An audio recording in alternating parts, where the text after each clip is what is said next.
Good morning. I'm Stephanie Shearholtz with NASA's Office of Communications. Welcome to our overview briefing for NASA's Artemis I mission.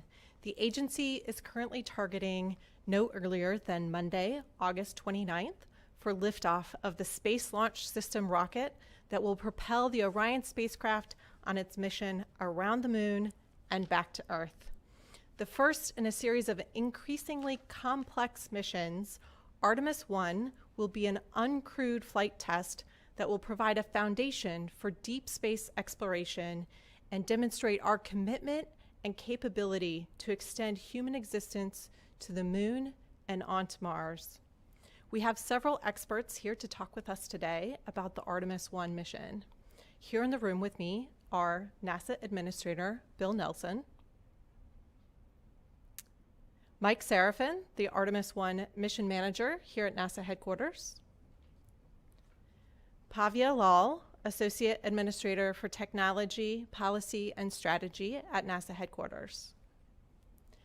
Joining us from Kennedy Space Center in Florida is Charlie Blackwell-Thompson, the Artemis I launch director. Joining from NASA's Marshall Space Flight Center in Huntsville, we have John Honeycutt, Space Launch System Program Manager. And joining us from Johnson Space Center in Houston is Howard Hugh, the Orion Program Manager.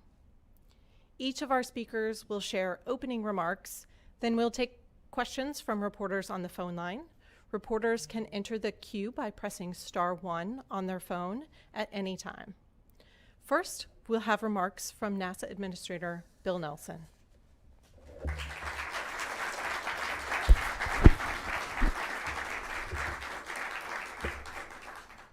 To the NASA family, thank you for what you do every day, in and out. You make the impossible possible. And thanks, Stephanie. Just 26 days, most powerful rocket ever built, KSC, historic launch pad 39B. It's no stranger to monster rockets. Saturn V was there, 7.6 million pounds of thrust. This baby's going to be 8.8. The Saturn V took us to the moon a half a century ago, and now as we embark on the first Artemis test flight, we recall this agency's storied past. But our eyes are focused, not the immediate future, but out there. It's a future where NASA will land the first woman and the first person of color on the moon. And on these increasingly complex missions, astronauts will live and work in deep space and will develop the science and technology to send the first humans to Mars. We're going to Mars and we're going back to the moon in order to learn to live, to work, to survive. How do you keep humans alive in those hostile conditions? And we're going to learn how to use the resources on the moon in order to be able to build things in the future as we go, not 250,000 miles away, not a 3-day journey, but millions and millions of miles away on a months and months, if not years, journey. And we're going together. We're going with our commercial partners, and we're going with our international partners. On Artemis II, the first Canadian will fly. It will be the first Canadian astronaut to go to the moon. The first European and Japanese astronauts will fly around the moon on the Gateway, which is our lunar outpost. The Space Launch System, this rocket, is the only capable rocket of sending humans into deep space, and it's the most powerful in the world. And so you're going to see the evolution of this rocket. It's at one height now, and by Artemis IV, it's going to be taller, and it's going to be more powerful. And then on top of it is the spacecraft, Orion. And on this mission, Orion will venture farther than any spacecraft built for humans has ever flown. It will be on a mission of over 1 million miles to the moon and back, and all kinds of orbits around the moon testing this spacecraft. It's a mission of 42 days. And after its long flight test, Orion will come home faster and hotter than any spacecraft has before. It's coming back at 32 Mach. It's going to hit the Earth's atmosphere at 32 times the speed of sound. It's going to dip into the atmosphere and bleed off some of that speed before it starts descending through the atmosphere. On the space shuttle, we were at 25 Mach, which is about 17,500 miles an hour. This heat shield of Orion is built so that it will stand the hotter environment as it's coming in first at 32 Mach. You come back from Mars, it might be at 36 Mach. So we've got a lot of testing to do. And once that spacecraft, we're testing this heat shield. It's the most advanced heat shield ever. Once it comes into the atmosphere, then it's going to slow down to, before the parachutes are deployed, about 300 miles an hour. Now, last week we were down at Kennedy, and I was in the vehicle assembly building with a bunch of students and letting them look up on a surprise visit. It was the ones at the KSC camp. And you should have seen them. They didn't know. This was a surprise that Bob Cabana and I did for these kids. You should have seen the utter amazements of the kids that they looked up at this behemoth in the vehicle assembly building, looking up at the SLS.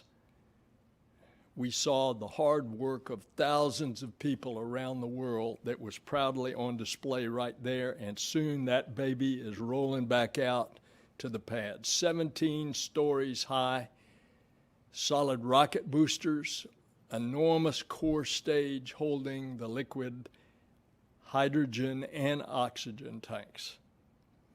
And then underneath Orion, the spacecraft, is the European Service Module, the powerhouse of the Orion spacecraft that will provide Orion with power and life support for the astronauts for the future flights. And that comes from our friends at ESA, European Space Agency.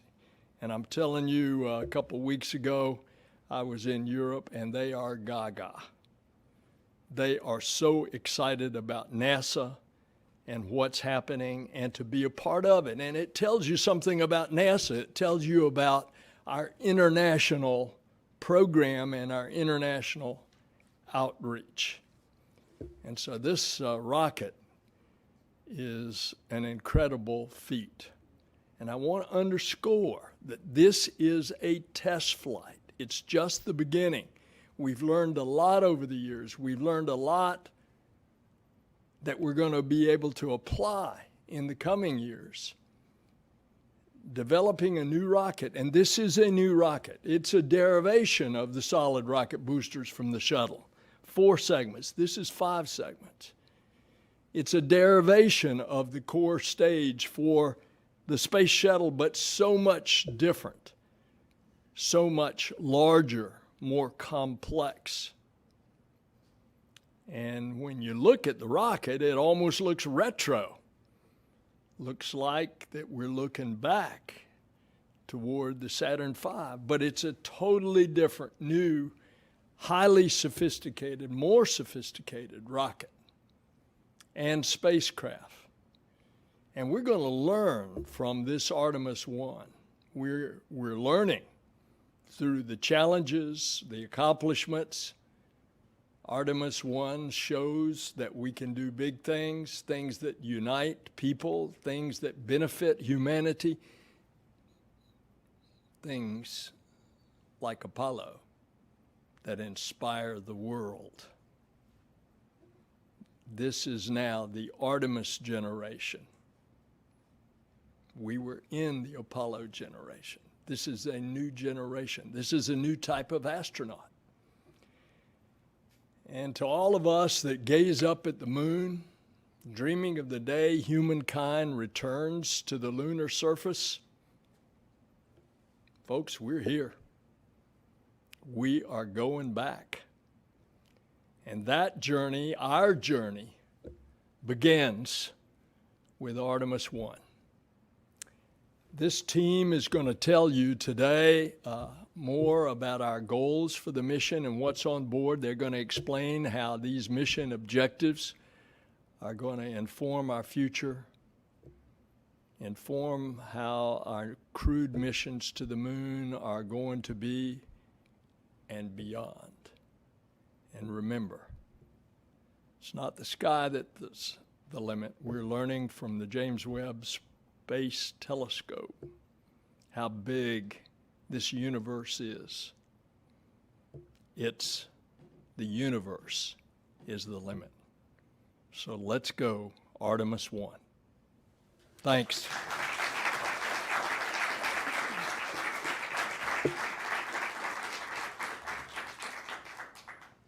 Thank you. Sorry. Next, Mike Sarafin will give us an overview of the mission and the primary mission objectives, and Bhavya Lal will talk about some of the payloads riding along on this mission that have the potential to contribute knowledge to future exploration missions. Over to you, Mike. Okay, good morning, and thank you for your interest in our mission and our program. If we could roll the video, we'll set some expectations about what some of the major mission highlights are that you may see throughout the course of Artemis I. Rollout will occur in about 2 weeks, and that'll signal that launch is near. The entire mobile launch tower, as well as the rocket and the spacecraft, will head out to the launch pad together and be positioned at Launch Complex 39B over a flame trench. We'll load it with cryo, the fuel and oxidizer, into the core stage as well as the upper stage.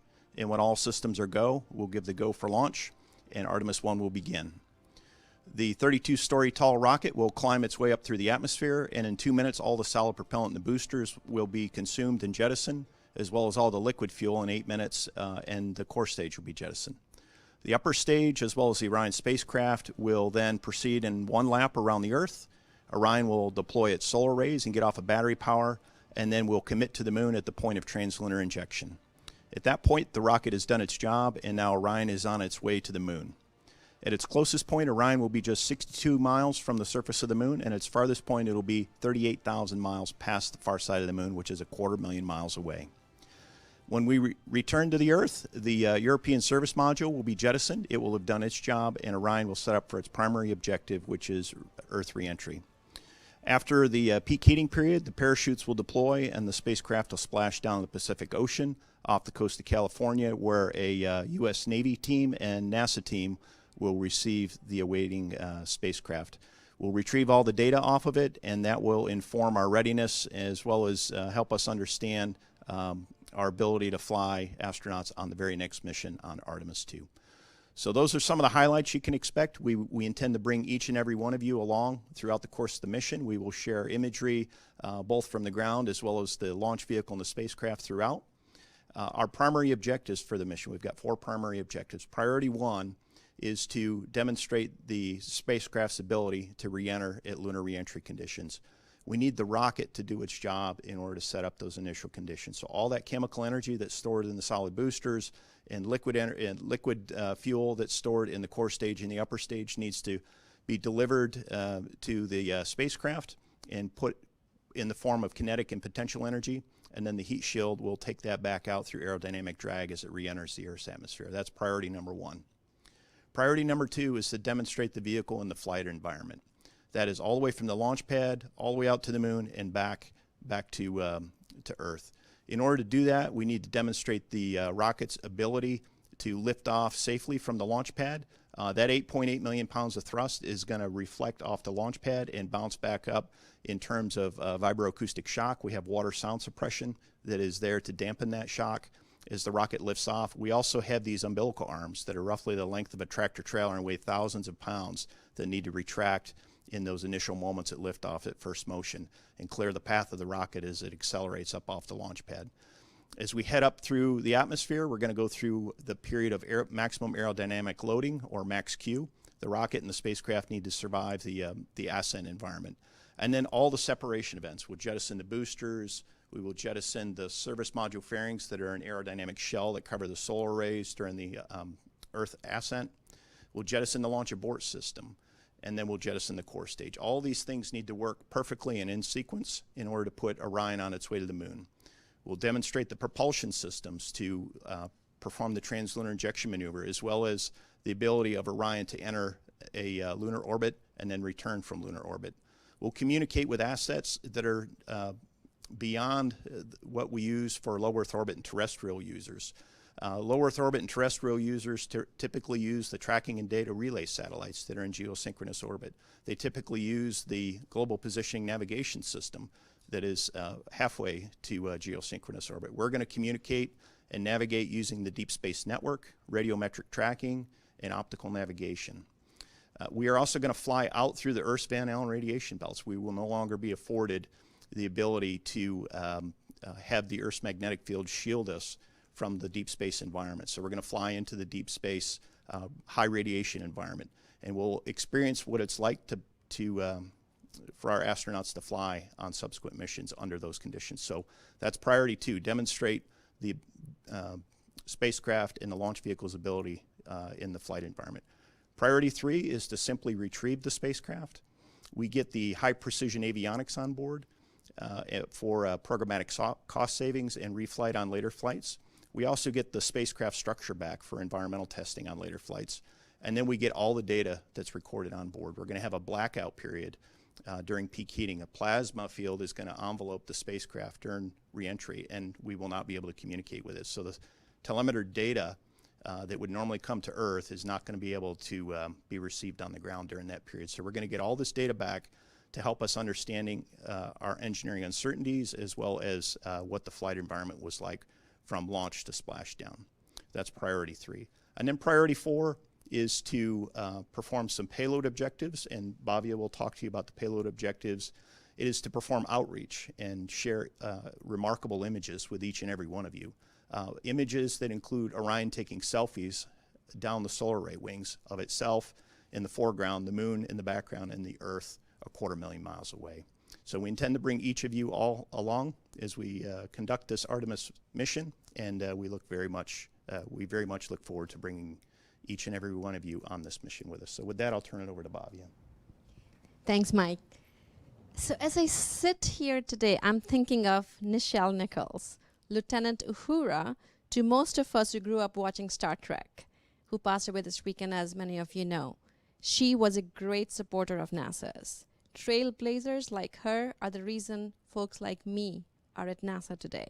And we honor her with programs like Artemis that will fulfill her dream of a peaceful future in the stars for all of humanity. And as Mike said, I'm excited to talk about the science payloads that will go on this launch that is less than a month away. As Administrator Nelson said, we are going. So in addition to the primary objectives that Mike outlined, there's a number of secondary payloads, investigations, and instruments riding along on the SLS, as well as inside the Orion capsule objective 4, as Mike said. These payloads reflect partnerships from across the agency with U.S. universities, our international partners, in fact, 5 of them. Administrator Nelson talked about the importance of international partnerships, and our Deputy Administrator Pam Milroy often tells us, if you want to go fast, go alone. If you want to go far, go together. And these experiments are a perfect illustration of how collaboration will take us farther when we work together to build the knowledge towards our shared goals. So on to the payloads. On Artemis I, we have 10 CubeSats riding along with SLS. Each CubeSat is about the size of a small suitcase, briefcase, or a shoebox even, and weighs about 25 pounds. These lightweight platforms enable us to conduct research at lower cost, but higher risk. Of course, that is the point. When it comes to CubeSats, failure is an option. Several of the CubeSats chosen to fly on Artemis I focus on lunar science and may help inform research strategies and prioritize technology development of human and robotic exploration. There are other payloads as well. CubeSats will be testing innovative propulsion technologies, studying space weather, analyzing the effects of radiation on living organisms, one of my favorite experiments, and providing high-resolution imagery of the Earth and Moon. Artemis I provides a rare opportunity for these small experiments to reach deep space destinations. As you all know, most CubeSat destinations tend to be low Earth orbit or LEO. But CubeSats aren't the only science experiments Artemis I is carrying. We have other experiments inside the Orion capsule that will prepare us for a permanent foothold in space. Inside Orion, although we do not have astronauts in this flight, we will have a few purposeful passengers who will help us understand the effects of space on the human body. A suited mannequin by the name of Commander Moonikin Campos, the name was determined through a public survey, will occupy the commander's seat. And the idea is to provide data on the forces and loads the crew members may experience in flight. It heartens me to tell you that the name Campos is a dedication to Arturo Campos, who was instrumental in bringing Apollo 13 safely back to Earth.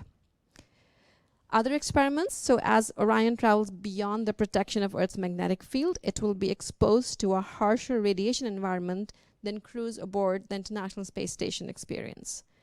Mike mentioned the Van Allen belts. Outside the Van Allen belts, the radiation environment includes solar energetic particles, events produced by sun during solar flares, and particles from outside the galaxy, galactic cosmic radiation. As a card-carrying nuclear engineer, I can personally attest that radiation is one of the top challenges for human exploration beyond LEO, which is why there is such a focus on understanding the radiation environment to and on the moon, at the moon. And of course, many of you know, radiation affects women differently than it does men. So in the Orion capsule, we will have 2 adult female mannequin torsos, Helga and Zohar, that are part of an experiment to study the radiation environment and test a very cool radiation protection vest. I hope you have a chance to look at some of these pictures. They are fantastic. And finally, we have a demo on Orion that reminds me of, what else? Star Trek. The crew of Star Trek was always conversing with the ship's computer that was answering back. Well, the crew of the Artemis may be talking to the ship's computers as well. Orion will carry a technology demonstration payload called Callisto, named after one of Artemis's hunting companions in Greek mythology, to test the technology for a voice-activated virtual assistant. We'll start with commands like turning on or off lights remotely, something we do at home. But this could lead to the technology that eventually turns science fiction into reality on future crewed missions. What we are doing now is not simply returning to the moon as a mission of flags and footprints. We are beginning, as Administrator Nelson said, a long-term journey of science and exploration to the edge of the universe. We have done our early reconnaissance with both robots and humans. Now we are learning what we need to know to be able to spend more time at the moon and then prepare for going to Mars and beyond. There is so much more we have to tell you. Let me just end here by saying that I know when Artemis I launches, Lieutenant Uhura will be smiling. Thank you, Mike. Thank you, Bhavya.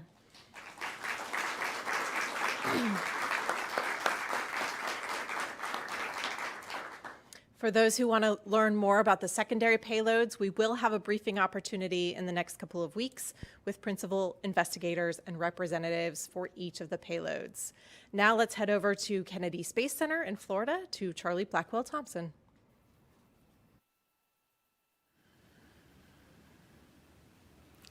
Thank you, Stephanie, and good morning, everyone. It is my pleasure to be here today and to really talk about our preparations for launch and where we are in our processing and our test operation over in the vehicle assembly building. I mean, we are in the final stretch. As mentioned in the previous briefing, we are targeting that launch. We're targeting that rollout date of August 18th. We are on plan for that at this time. And just to provide a little bit of where we are in our processing, I'll start at the top of the rocket. We did our final Orion power-up over the weekend, and so that was all completed. We are working through our payload stows, as described. Some of the items that go in the crew module, those are in work. And we will keep the Orion crew module open. The planned closure of the hatch is in about 10 days from now. The upper stage is all complete. Our work there is finished up, all of our testing, and we actually have the LVSA, or the Launch Vehicle Stage Adapter, closed out. The door is on. Our confidence checks are complete, as is the core stage forward skirt area and the engine section. So a good part of the core stage is all complete and closed out, ready to roll to the pad for launch. One of the remaining areas that is open is the core stage inner tank, and that is because one of our significant test activities that's upcoming, the flight safety system or the flight termination system test, is scheduled to begin next week. And we do need access to the core stage inner tank area for that testing op. We also need access to the forward assemblies on the boosters and for that test as well. Other than that, the booster work is pretty much complete. We have been working some of our thermal curtain closeouts. The left-hand booster is complete, and there's a little bit of work remaining on the right. But again, all of the work is on schedule to support our planned rollout date. And as we finish up these ops, we have already started our platform retrack. So out of the 10 platforms we have over in the VAB, 3 of them are already in the retrack position. And as we continue to finish up our work, we'll pull the remaining platforms back. We had some software updates after our wet dress test campaign. Those have been completed and rolled into what we call our TCID, which is essentially our software set that we'll use for a simulation that we have planned for tomorrow and we'll use for launch. That was loaded into the control room last night, so that is now complete as well. We do have our final launch team training event tomorrow. It is a full simulation from cryo load all the way through terminal count, and we're certainly looking forward to getting that sim behind us and getting that final chance to practice launch countdown before our big day arrives. So once the work in the VAB is completed, we will head out to the pad. We have an 11-day pad campaign, very similar to what we've done in the past. We'll roll out, get the vehicle hard down, validate the services, the command and control data, telemetry, any of our commodity connects.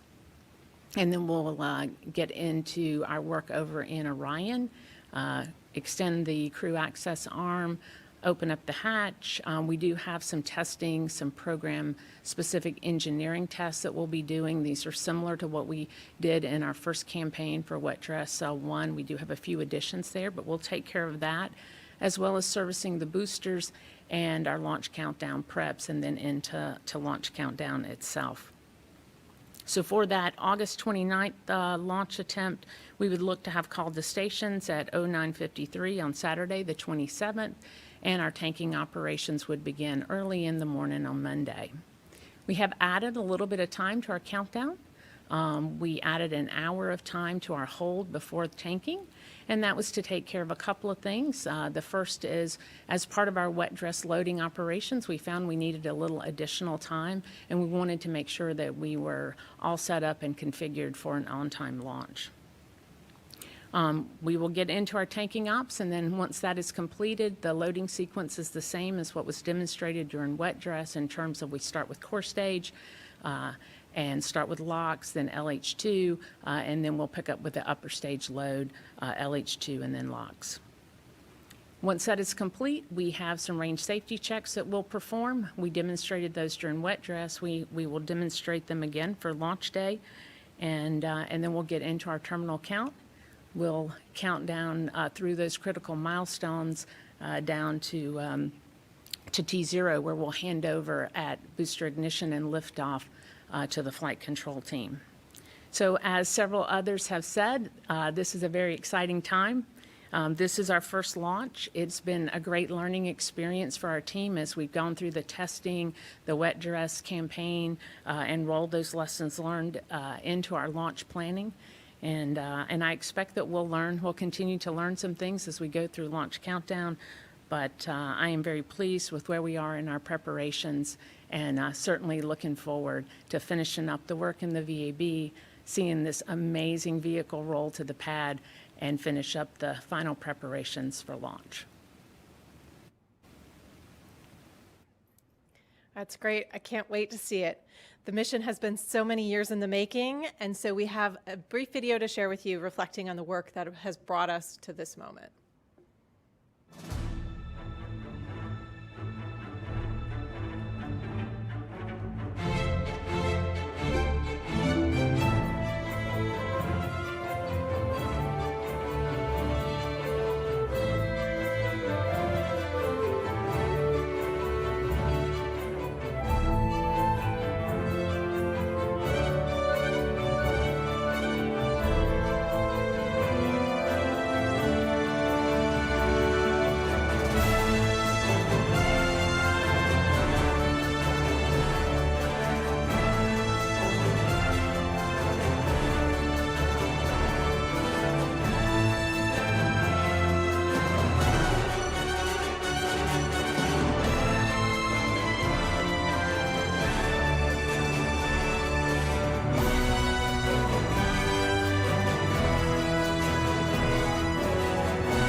Just awesome. So now we will go to John Honeycutt to talk to us about the Space Launch System rocket, and then over to Johnson for Howard Hugh to talk about the Orion spacecraft.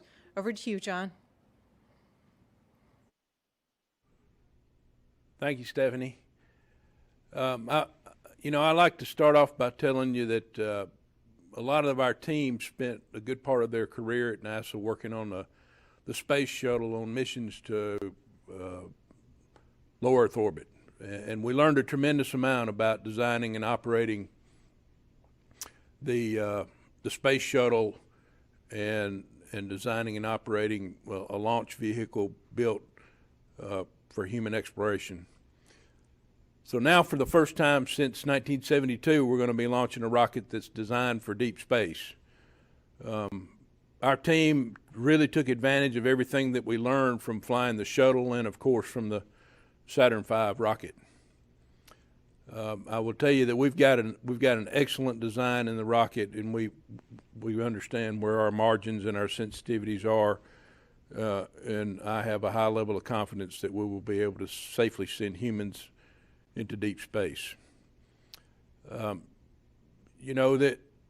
if you've heard others talk, the propulsion systems for SLS, made up of the solid rocket boosters and the RS-25 engines, really gives us a lot of confidence that SLS is going to be able to meet those performance targets that are required. The rocket's also extremely powerful, as you've heard. It's the only rocket that's capable of sending Orion and a crew and supplies into deep space on a single launch. There's a really huge advantage in the SLS that it gives us availability for a lot of cargo and supplies that are needed to have successful missions. As far as the testing goes, we've tested every component on the rocket. Those components got integrated into a subsystem. Those subsystem tests were performed, and then finally all those subsystems come together to make up the system levels the rocket in the boosters, the core stage, the ICPS, and the LVSA. There's a tremendous amount we learned in those system level tests, starting with the green run and then going through the wet dress rehearsal test that we recently completed. This test flight will be one that provides us a tremendous amount of data, and I expect we're going to learn a lot from the thousands of sensors that we have on the rocket. I'd like to share with you just a little bit about kind of the things that I'll be looking at as we get really close to that T0 time to see SLS lift off the launch pad. As we get into what we call terminal count, I'll be looking at the pressurization systems, the pressures in the liquid oxygen tank, the pressures in the liquid hydrogen tank. I'll be looking at the startup of our auxiliary power units that power the hydraulic system to make sure that we've got good hydraulic pressures. We'll light the engines at roughly T-minus 6 seconds, so I'll watch those come up to the required power levels, and then we'll get to see the boosters ignite. And as you've heard, those will burn for about 3 minutes. We'll separate from them. And then the core stage will continue on for about 8 minutes, at which time we'll separate.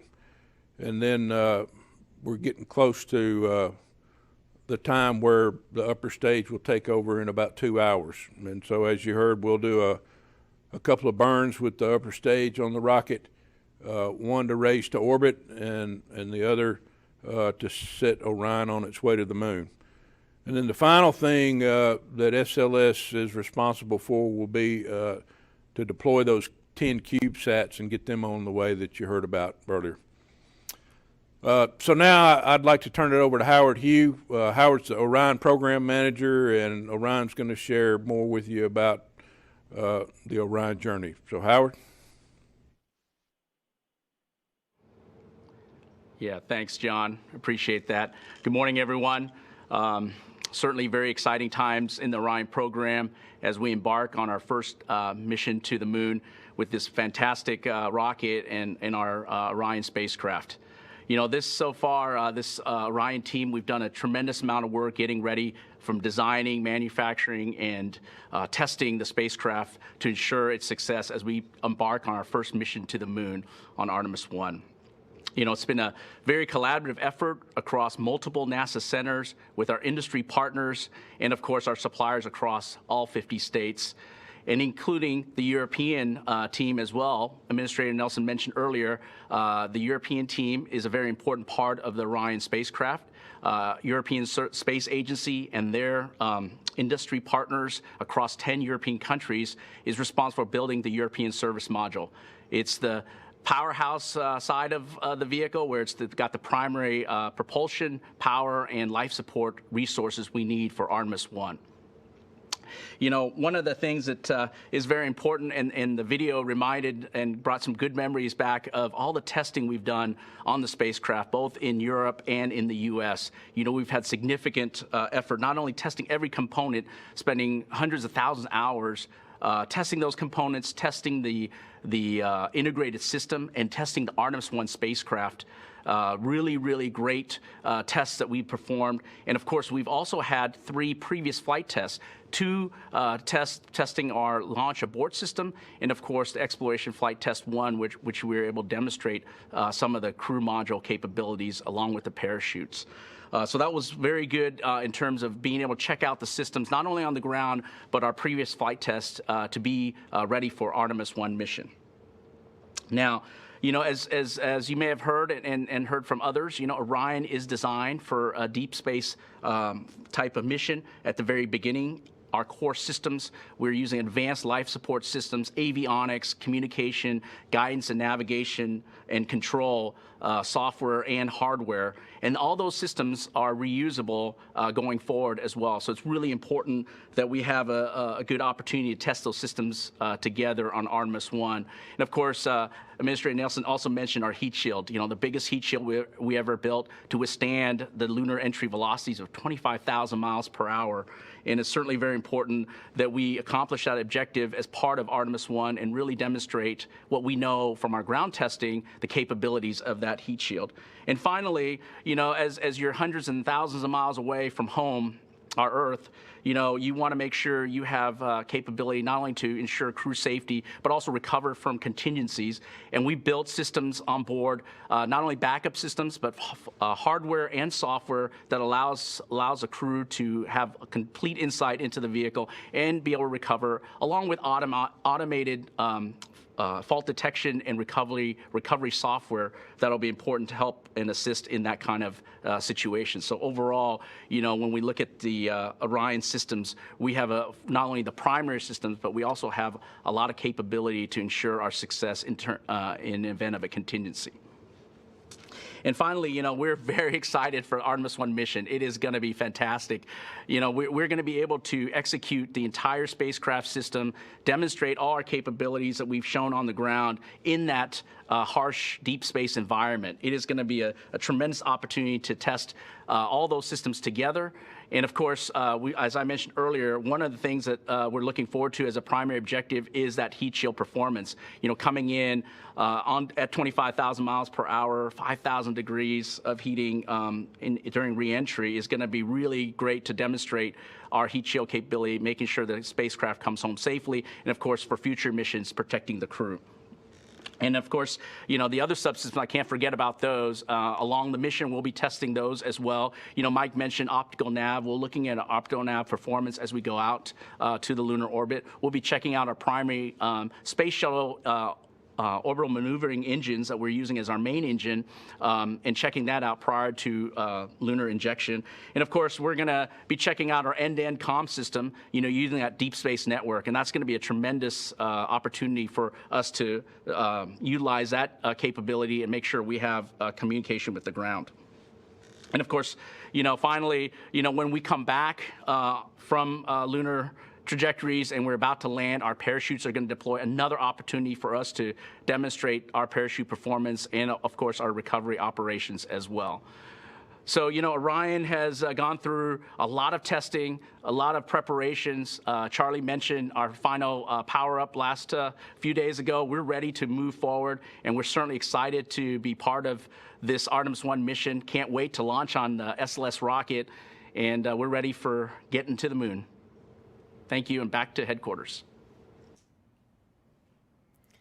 Great, thank you. Our experts will now address questions from reporters.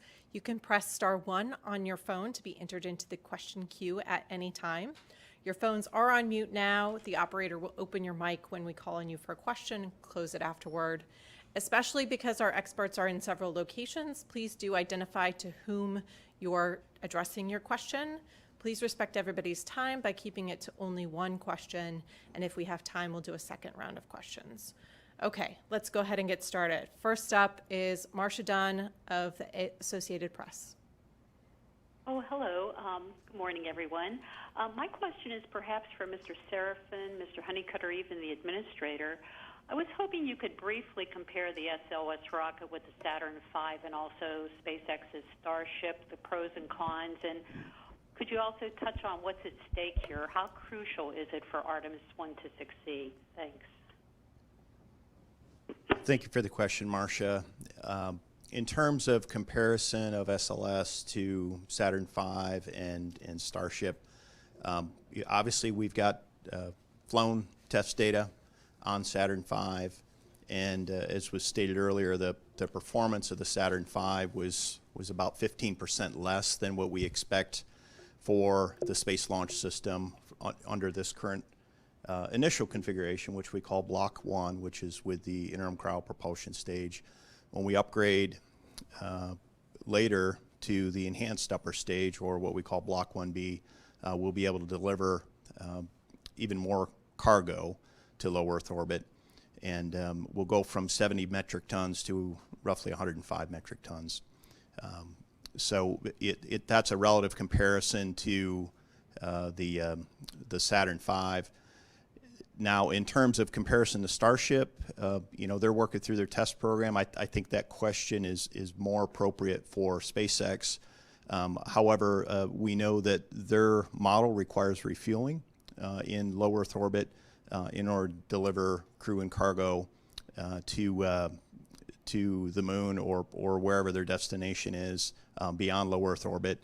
So as John Honeycutt said earlier, SLS is designed uniquely to deliver crew and cargo to the point of translunar injection in one shot. So I don't know, John, if you have anything to add to that.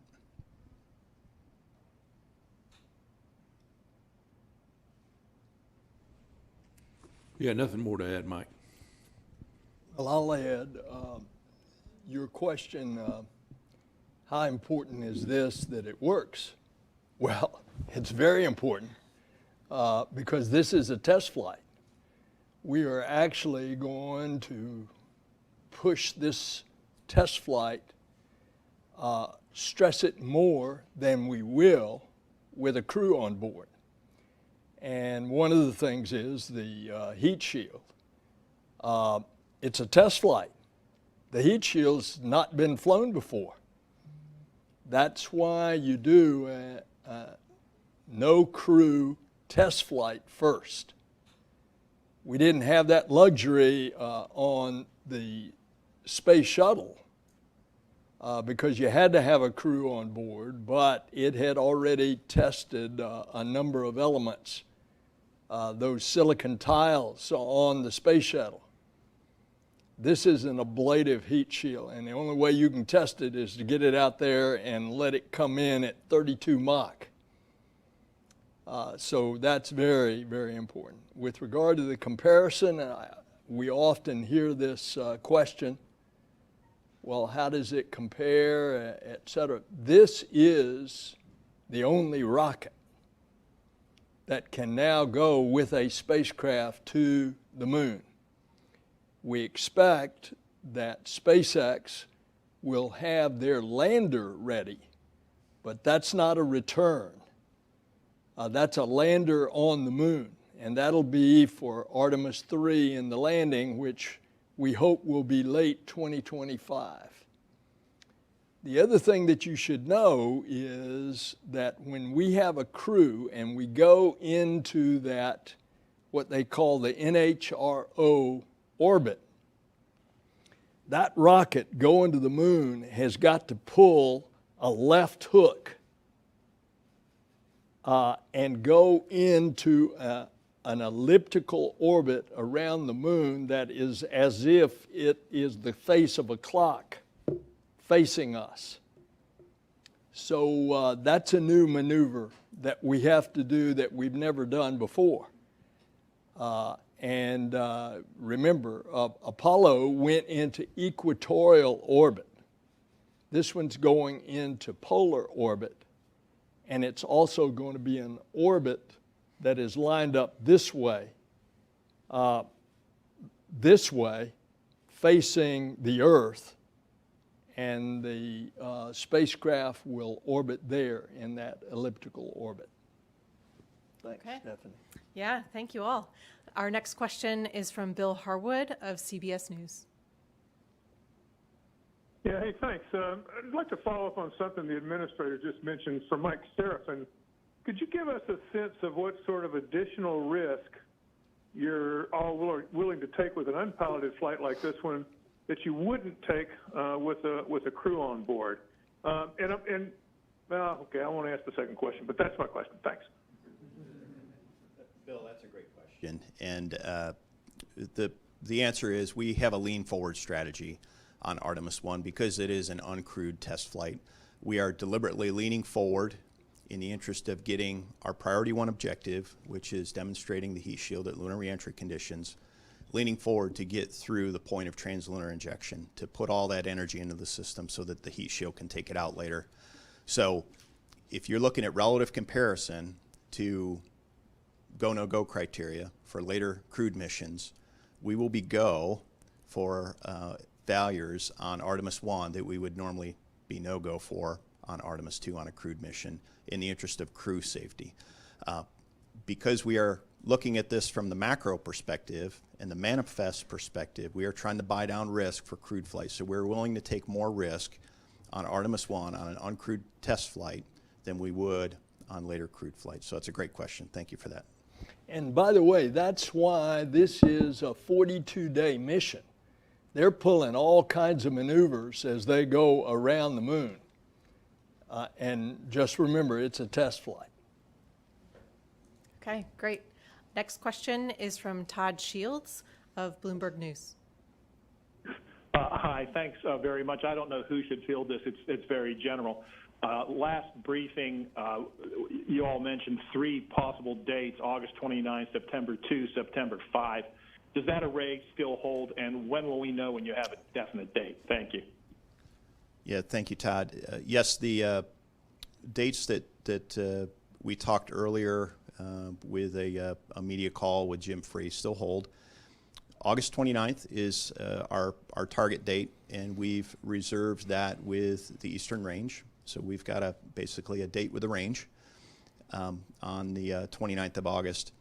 If we are unable to launch for whatever reason, weather, technical, incursion into the range, that kind of stuff, our backup date is no earlier than September 2nd. And the reason is during the outbound leg of the mission, as Orion flies outbound from the Earth to the Moon, we have what we call an eclipse, and that eclipse exceeds 90 minutes, which we screen out is in terms of our launch attempts. So when we have one of those eclipse violations, what we're concerned about is the power production on the spacecraft. So we have analysis teams and tools that look for these types of conditions and screen those out. So that's why August 30th, 31st, and September 1st are not considered viable launch opportunities. It has nothing to do with the performance of the rocket. We could launch those days from an SLS perspective. It really has to do with power production on the spacecraft. After September 2nd, the viable launch dates go all the way out to September 6th. In the interest of holding a reservation on the range, and there's a lot of traffic on the range, we also asked for September 5th. And that is simply based on the cadence. If we were to load cryogenic fuel and oxygen into the core stage and the upper stage, we need time to replenish that. And it'll take us, for our third attempt, about 72 hours to do that. And Charlie, as our launch director, do you have anything to add to that?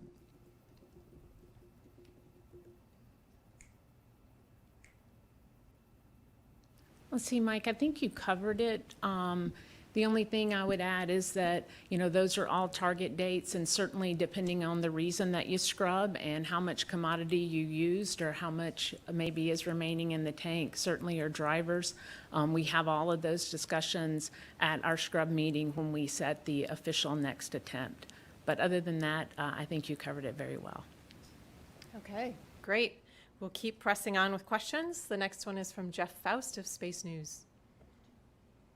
Good morning. Question probably also for Mike Sarafin or Charlie Blackwell-Thompson. I recall from the briefing a couple of weeks ago there was still an open issue about the flight termination system and whether it would be certified to support all the potential launch attempts through September 5th, September 6th. I wanted to see if that had been cleared by the range, that you'll be able to have that system available for all those launch attempts, and if there are any sort of other outstanding issues with that you still need to work out before launch. Thanks. Charlie, you're working that one. I'll let you handle that one.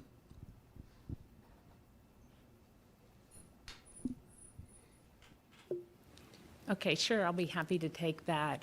So as part of our standard data review, we have provided all of the performance data to the range. That's again part of the standard process from wet dresses attempts 1 through 4. The range has that data. They're reviewing it currently. Our requirement is 20 days, and our plans lay out to support 2 launch attempts within that 20 days. Certainly, we'll be continuing to review that data with the range, and should additional days become available, we will factor that into our scrub planning. Okay, great. Thank you. Next question comes from Irene Klotz of Aviation Week. Much. This is probably for Mike, maybe for John. Could you provide some more details on a more granular level what Orion is going to be doing during the lunar operations?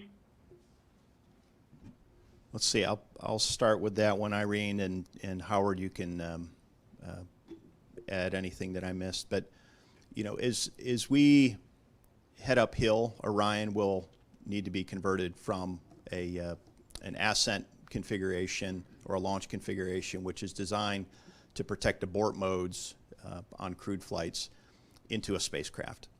And after we jettison the launch abort system, which will happen some 4-ish minutes into the flight, as well as the service module fairings, Orion will still have its solar array wings stowed. We will configure some of the cooling systems as well as the power systems during the climb to orbit, or after we get to orbit. Around the time we do the perigee raise maneuver, we'll deploy the solar arrays. Orion will get off of battery power and onto solar array power, and then a series of systems checks will be performed in order to decide whether it's appropriate to commit to the point of translunar injection. If we meet all of our go criteria as part of the go, no-go checklist, Orion will head outbound and then separate from the interim cryo propulsion stage, the upper stage. And then during the coast phase, we will look at just basically the entire spacecraft health and status. We'll transition off of the space network, which uses the tracking and data relay satellites in geosynchronous orbit. We'll transition over to the deep space network for command and control and communication and imagery and file uploads and downloads. We'll look at the whole depth and breadth of the systems, both the command and data handling, the attitude control system, the cooling system, all those systems. As we fly out through the Van Allen radiation belts, we encounter high periods of radiation, and then set ourselves up for the entry into the distant retrograde orbit. That distant retrograde orbit is a 2-maneuver sequence. The first maneuver uses a lunar gravity assist to set up a on-ramp to the lunar orbit. The Orion main engine will be fired for that lunar gravity assist, as well as for the on-ramp to the distant retrograde orbit. It's called the outbound powered flyby, and then the distant retrograde insertion. While we're out there, we'll do a system shakedown. Orion will be some 275,000 miles from Earth at that point, at its farthest point, and it'll be farther than any human-capable spacecraft has ever gone. And then we'll set up for return. And when we set up for return, we'll reverse that 2-maneuver sequence. We'll perform the distant retrograde departure maneuver, and then a return-powered flyby, again, another 2-maneuver sequence using Orion's main engines. And that is essentially our deorbit burn from 250,000 miles away. And we have to hit the Earth's reentry corridor. If we hit it too shallow, we skip back out into space. If we hit it too steep, we overstress the vehicle, and that's why this is a test flight. We want to hit that with precision, and the command and control system and the reentry and guidance system on the vehicle needs to be able to handle this. And then we'll go through the service module separation, and then we'll reorient the heat shield forward into the velocity vector, and about an altitude of 400,000 feet, we'll get aerodynamic capture, and we'll slow the vehicle down from Mach 32 to 0 in about 20 minutes after the vehicle goes through peak heating, peak aerodynamic load, and then the parachute deploy sequence once it goes subsonic, and then it'll splash down at about 20 miles an hour in the Pacific. So there's a lot of events. They are very dynamic. All along the way, we're going to be capturing imagery. We're going to be capturing engineering data. We're going to be performing science, as Bhavya mentioned earlier. And there's a lot of sub-objectives within what we just talked. So I'll pause there. Howard, if you have anything to add to that. Yeah, hey, Mike, thanks. That was a great, excellent summary of all the things that are going to happen across this 42-day mission. I'll just add each individual leg will have checkouts. One of the things I mentioned earlier is certainly we want to check out our propulsion system before we commit to the distant distant retrograde orbit. And then we're also checking out this optical nav system that'll help us navigate in case we lose comm, not only on this mission, but for future missions as well. So really great opportunity to test a lot of systems, not only the primary systems that Mike's talking about, but also other secondary kinds of objectives to ensure that all the systems that we have on board is going to be operating as we need them in this deep space environment. And also add on to, we are capturing a lot of data. We have thousands of sensors on board. They'll be recorded, and then during the mission, we will be downlinking the data, and our engineering team will be looking at it and assessing the performance along with overall health of each subsystem. So thanks, Mike. Great detailed answers. Thank you both. Next, we'll take a question from Liam Healy from News 8. Hi, good morning, everybody. This question isn't as much directed at Artemis I, but as the Artemis missions as a whole, so I'll direct it to Mr. Administrator. One of the big things is public outreach on a mission like this. It's always been famously believed that the Apollo missions, some of the lack of funding that ended the program in the end was due to the lack of public interest.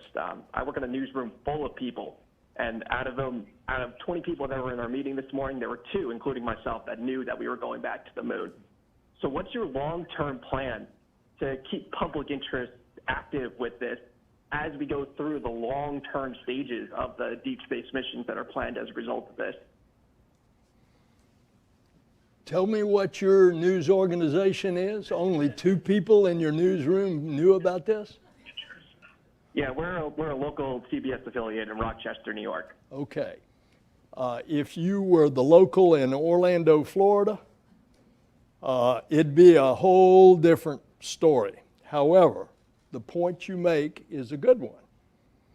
I remember for years, after we shut down the space shuttle in 2011, the American people I'd run into somebody on the street corner and they'd say, "Oh, I'm so sorry that our space program is over," because they associated the space program with astronauts going into space.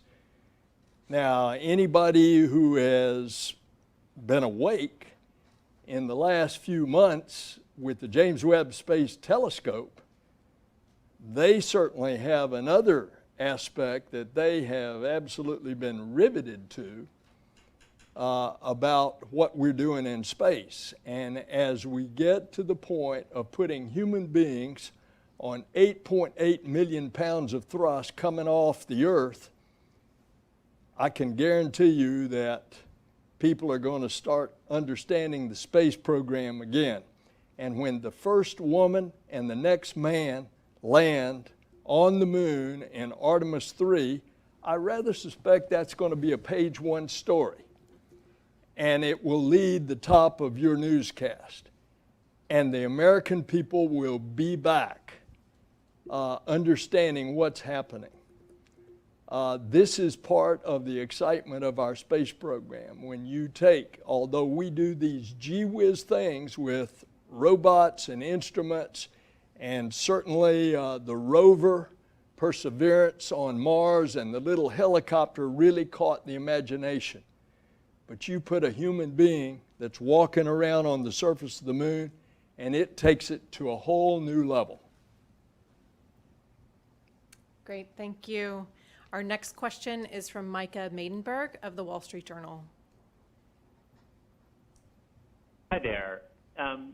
Administrator Nelson, I just wanted to ask, after all of the investment, the challenges, and the years of work to get to this point, what kind of pressure, is on the agency to sort of meet mission criteria for this first flight and keep moving toward the second and third missions? Thanks. Well, there's no external pressure that's going to make this mission go or no go. I mean, this has been in the works for years. And if somewhere in your question was the implication of this being more expensive and taking longer, I would urge you to think about the James Webb Space Telescope. Same thing. But look what the results are, because we had to do it when it was right. And there were 244 things, any one of which on the way to a point in the universe a million miles from Earth, any one of those 244 things that had not gone right, it would have been Tube City for the telescope. Same thing with this. Now, as we get on down the road, we're doing different contracts, putting more emphasis on efficiency on our commercial partners. We're taking a bunch of contracts and consolidating them. And what you'll see is the cost is going to come down. You are amortizing the development cost in these first few flights. Over time, per flight, that cost is going to come down. But regardless, space is hard.